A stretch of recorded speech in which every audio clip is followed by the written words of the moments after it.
आम ठाकुर ठाकुराणी गुंफा मंदिर पुणी मुंडिया पहाड़ ए सबु आम पई जीवंत विश्वास और भरोसार आशाबाड़ी। जेजे बापा जेजे निजे जेजे बापा दादा समस्ते जदि एथिरे विश्वास करती और कहते जे से देखिथिले बा मु देखिछि आमको भी यही कथा शुणा दिन सत लगी सेमानंकर शुणा कथा। हाँ आज्ञा प्रार्थनार एक नूतन स्वादर परिवेषण शुणा कथा।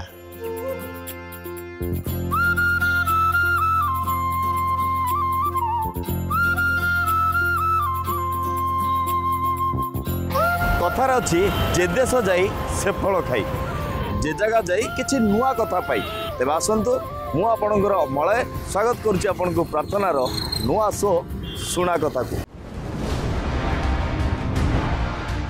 वर्तमान आम अच्छु कटकर लिंक रोड रे जोटिकी सबू जगह को लिंक मिलता है जीवाई ठीक सेमती आज आमको लिंक मिली कालियाबोदा अभिमुखे जीवाई तेरे कालियाबोदारे कौन लुचि रही रहस्य से सबू आज मु आपण को तार गुमर खोलिकी कहबी तेज आ डेरी करवानी आसतु आरंभ करवा कालियाबोदा अभिमुखे यात्रा। किंतु मन रखु कटकर लिंक रोड रु कालियाबोदा जावाई हेले आपण को अतिक्रम करा पड़ो 3.1 किलोमीटर।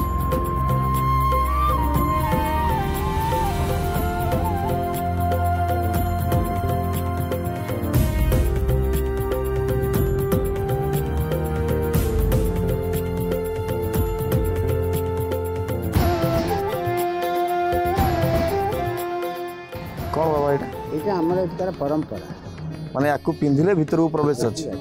अथवा प्रवेश करियो ना। अच्छा क्यों काल रे सब प्रथा आगुरी रही आछि माने एटा सुना कथा ना एक कथा सत्य परंपरा रही आपण भीतर गले सब जाने।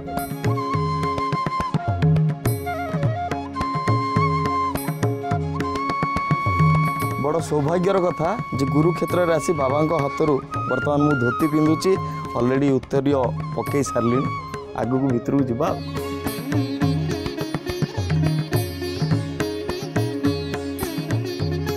वर्तमान कालियाबोदा मंदिर भीतर को मु प्रवेश कर सारी आप देखिपे मोर पोशाक केमती रही एवं धीरे धीरे मु आगु को बढ़ुची। वर्तमान मो बाम पार्श्व रही एक एमिति यज्ञ कुंड जो यज्ञ कुंड विषय रे इतिहास पृष्ठारे आगुरु वर्णित अच्छी किंतु ए कथा आज भी शुणा कथा ही रही जाइछि। ये जो 10 महाविद्या रही बुदारे जहाँ आम शुणी आसु कालियाबोदा मठरे ये 10 महाविद्या कौन आगे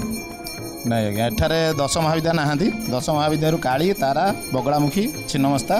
ये चारि देवी अच्छा पंच सखा थिले से पंच सखा विषय आप पागल बाबा बाया बाबा घुंगा खेपा अलसुआ आज्ञा ये होचंदी 5 किंतु 5 सखा ये नुहे तांकर गुरु हेले बाया पागला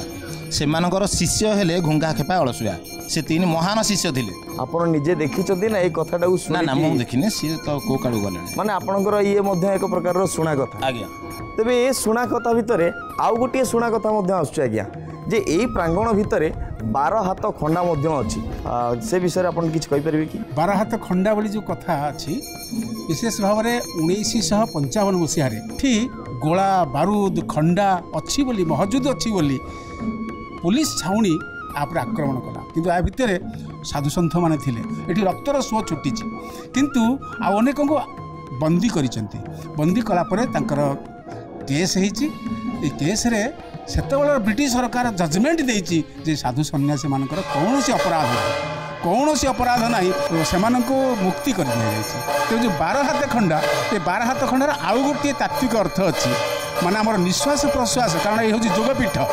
ये जोगपीठ निश्वास प्रश्वास आमर बाहर को निश्वास आम जो प्रश्वास कले ये प्रश्वास निश्वास हो बाहर को आसला 6 आंगुल और भितर को गला 6 आंगुल 6 आंगुल 12 आंगुल ये 12 आंगुल को 12 हाथ बोली कहुई समस्त प्रकार अस्त्र मिश्रण को 12 हाथ खंडा कहुए हुए तो आपणकर चिंतन को 12 हाथ खंडा कहुए ये सब कथा आज्ञा शुणा कथा मु जेमिति शुणिकी विश्वास करुच्ची आपण मध्य निहाती शुणिकी विश्वास करिवे केतेबेले जेतेबेले आपण प्रार्थना चैनल रे आपण एई कालियाबोदार रहस्य जानिबे एवं एठाकू आसिकी निजे अंगे निभेबे। आज पई आमे रहिलु नमस्कार जय जगन्नाथ।